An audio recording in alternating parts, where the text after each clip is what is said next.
Para pendengar yang kami hormati, selamat berjumpa kembali dengan RBM, Reform Broadcasting Ministry, dari Sekolah Tinggi Teologi Reform Injili yang ada di Jakarta. Dan kami masih terus-menerus sedang membicarakan mengenai topik cinta kasih hubungan suami istri yang mengalami perubahan. Jadi kami percaya memang banyak orang yang menikah, itu pun memulai pernikahannya mereka tidak mempunyai bekal yang cukup di dalam cinta kasih. Ada yang menikah oleh karena alasan kesepian, ada menikah oleh karena alasan social pressure, ada menikah oleh karena alasan kebutuhan seks, dan sebagainya. Sehingga ada juga orang-orang menikah sebetulnya sejak awal mereka tidak atau kurang sekali bekal untuk bisa saling mencintai. Tetapi yang saya ingin dan kami ingin bicarakan itu dalam kaitan dengan orang-orang yang mulanya mereka mempunyai bekal yang baik. Jika mereka menikah dengan orang yang mereka cintai. Dan mereka menikah pun, mereka menikah di dalam Tuhan, diberkati di gereja. Mereka bahkan berjanji di hadapan Tuhan dan jemaatnya.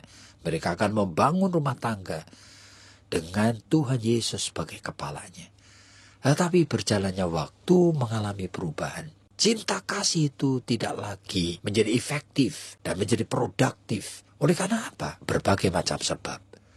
Dan sebab yang sekarang kita akan bicarakan adalah oleh karena ternyata masing-masing pribadi, baik itu suami atau istri, merasa kebutuhan primernya tidak terpenuhi. Jadi setelah menikah, barangkali memasuki tahun kedua, ketiga, keempat, mulai sadar bahwa sebetulnya istrinya tidak bisa memberi kebutuhan primernya.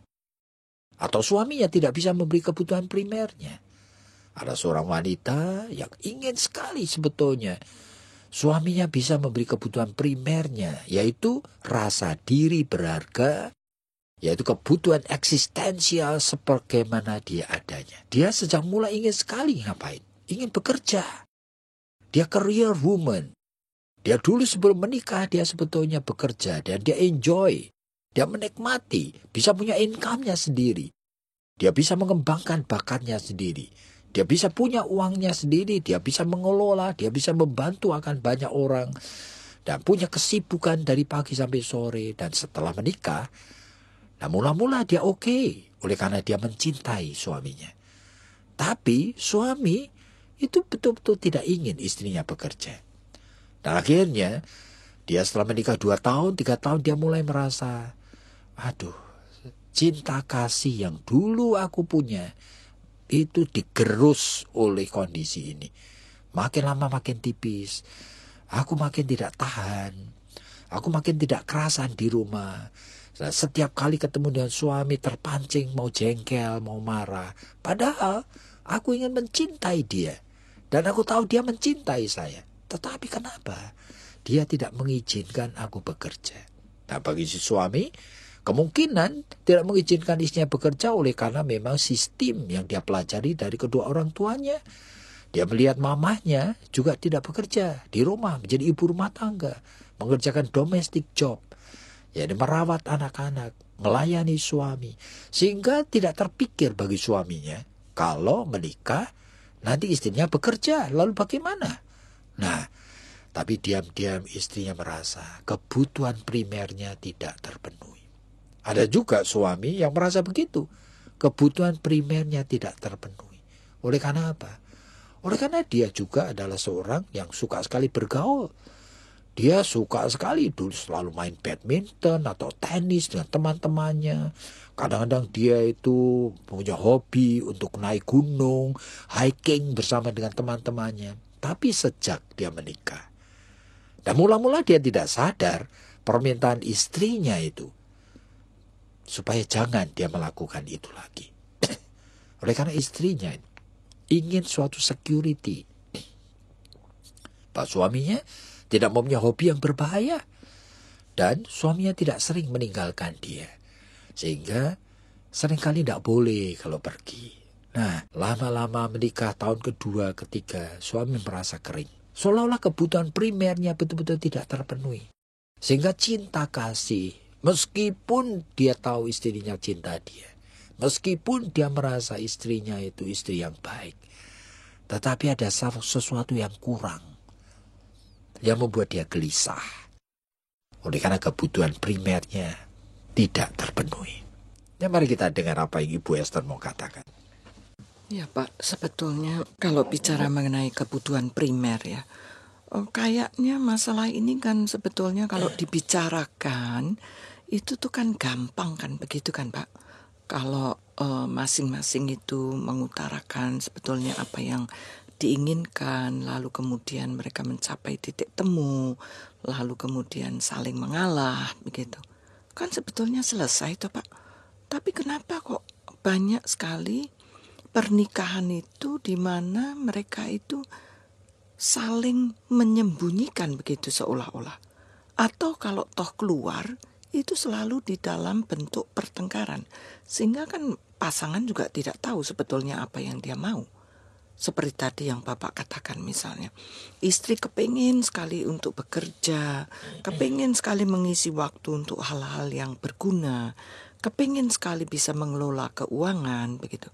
Tapi kan nggak keluar, dan keluarnya itu kan pada saat mereka itu bertengkar, begitu Pak.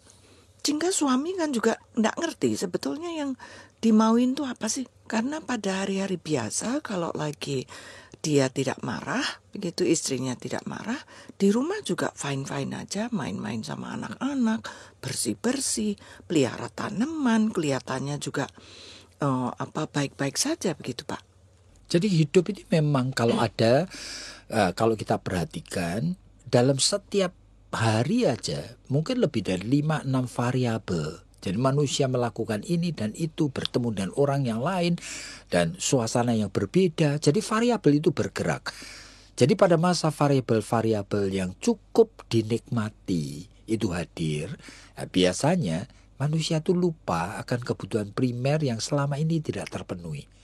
Seperti itu. Jadi pada saat keluarga kedatangan tamu misalnya, yaitu untuk waktu 1 jam 2 jam ada tamu, bisa hahi, bisa ketawa-ketawa, bisa cerita sana sini, itu sebetulnya itu the real self itu lupa.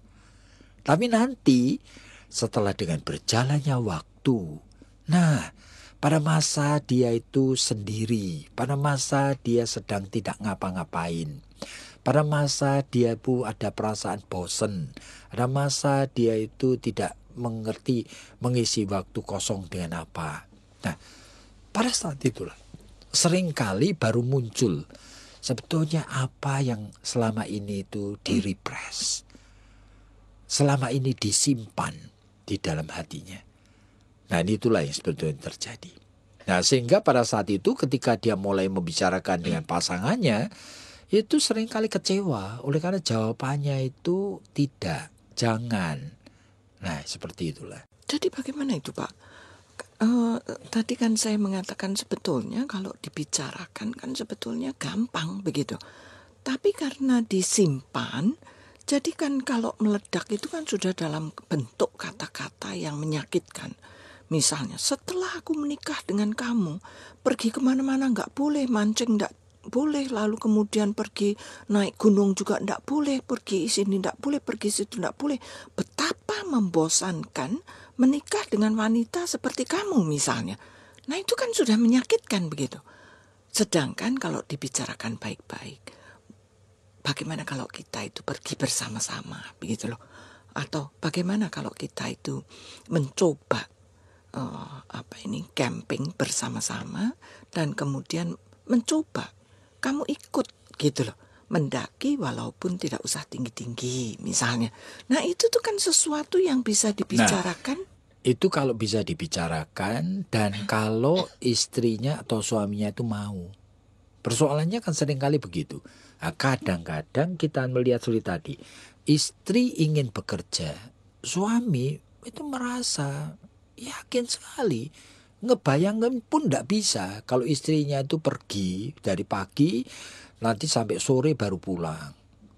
Nah, lalu bekerja pada orang lain. Nah, itu sehingga banyak suami yang keberatan. Karena apa? Pengen rumah itu ada yang ngatur. Pengen kalau pulang ke rumah istrinya ada. Pengen kalau pulang ke rumah anak-anak sudah dibereskan. Nah, seperti itulah. Kadang-kadang itu di dalam image suami itu memang sulit sekali untuk menerima perubahan-perubahan seperti ini. Jadi itu kan sebetulnya juga kalau tadi kebutuhan primer tidak terpenuhi, dan kalau kita itu sebetulnya mengasihi seseorang, kan sebetulnya kita juga mau mengerti dong Pak.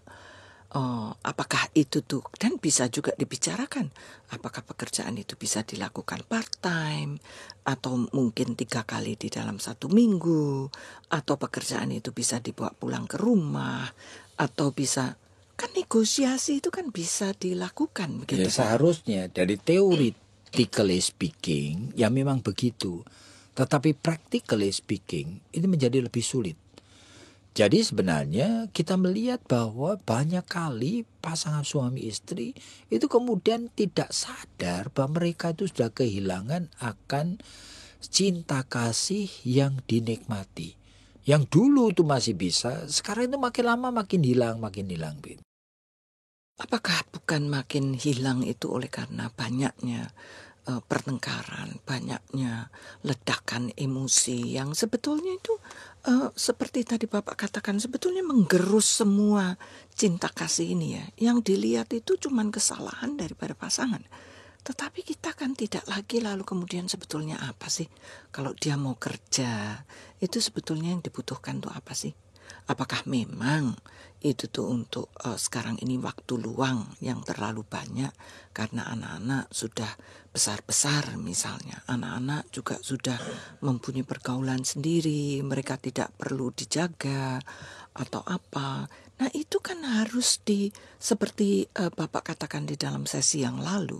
Itu kan sebetulnya terus-menerus itu kan harus dijaga variabel-variabel hidup itu. Iya. Jadi sebetulnya ya, itu yang ibu mau katakan lebih menjurus kepada sesuatu di mana pasangan suami istri itu perlu counseling sebenarnya. Oleh karena apa? Oleh karena itu mengubah paradigma.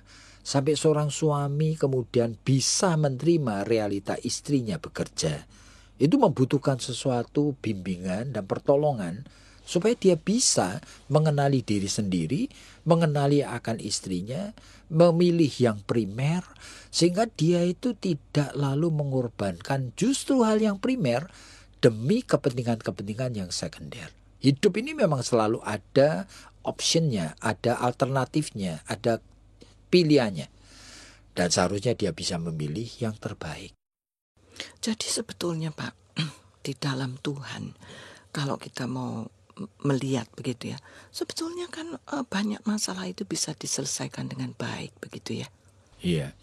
Dan kita ingat bahwa sebetulnya ada standar-standar kebenaran, tetapi banyak orang yang memang sebetulnya modalnya untuk mencapai itu yang lemah.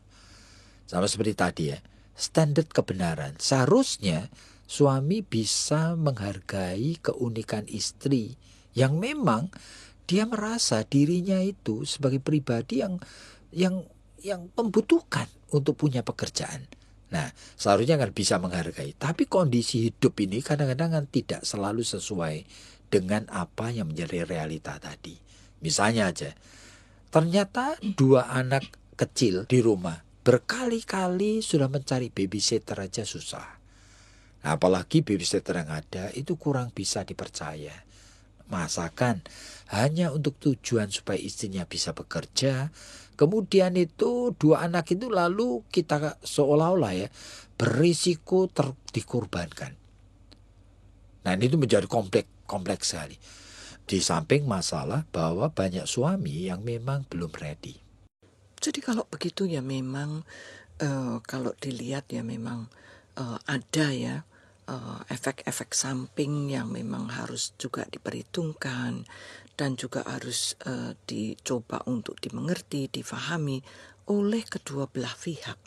Karena kalau istri misalnya ngotot, pokoknya saya mau bekerja misalnya, dan seperti tadi Bapak katakan, dia tidak memperdulikan bagaimana dengan anak, siapa yang jaga, dan babysitter masuk keluar pun itu tidak menjadi masalah begitu. Berarti kan sebetulnya juga bukan sesuatu yang bijaksana begitu Pak. Oh iya, makanya sebetulnya itu setiap kasus sebetulnya itu ada keunikannya sendiri. Di mana readiness untuk berubah, di mana kesempatan dan kondisi untuk mengubah dari yang kurang baik menjadi lebih baik. Itu pun sebetulnya itu masing-masing itu ternyata itu ada keunikannya sendiri. Termasuk kita mulai mengenali bahwa ternyata kalau sampai itu readiness-nya belum timbul dan kemudian itu melangkah untuk berubah, seringkali itu tidak pernah menduga bahwa efek sampingannya itu bisa menjadi sesuatu yang jauh lebih tidak baik. Nah, dengan kondisi yang seperti itulah kita waspada sekali. Bahwa ternyata perubahan cinta kasih dalam hubungan suami istri itu merupakan sesuatu yang kadang-kadang sulit sekali dihindari oleh karena realita bahwa suami dan istri setelah menikah barangkali 2 tahun, 3 tahun mulai menemukan kebutuhan primernya tidak atau belum terpenuhi. Sehingga setiap kali ketemu dengan pasangannya, perasaan-perasaan kurang senang itu mulai timbul. Nah itulah, tanpa ada intention sejak mula untuk kehilangan akan cinta kasih yang mereka sudah pernah nikmati. Jadi para pendengar yang kami hormati, saya percaya sekali realita hidup ini sebetulnya selalu menghadirkan banyak sisi yang membuat kehidupan kadang-kadang tidak menjadi mudah, apalagi untuk bisa hidup sebagai orang-orang yang diperkenan oleh Tuhan. Nah, jikalau kalian melihat ke kanan kiri di gereja, ada begitu banyak orang datang ke gereja, barangkali lebih dari 90% bergumul dengan masalah-masalah pribadi yang kita tidak tahu apa itu. Dan sampai sekarang gereja masih terus-menerus terjebak dengan 1001 macam kegiatan-kegiatan. Tetapi sedikit sekali kesempatan dan perhatian untuk bisa menolong akan teman-teman saudara seiman supaya bisa mengatasi masalah hidup mereka. Jadi jikalau Anda punya beban untuk menjadi counselor dan ingin sekali diperlengkapi menjadi professional counselor, nah silakan join dengan kami dengan program untuk counseling S2 dan kami akan mempersiapkan orang-orang menjadi professional counselor yang dapat bertanggung jawab di hadapan Tuhan. Hubungin akan telepon 799 0357 799 0357. Tuhan memberkati Anda.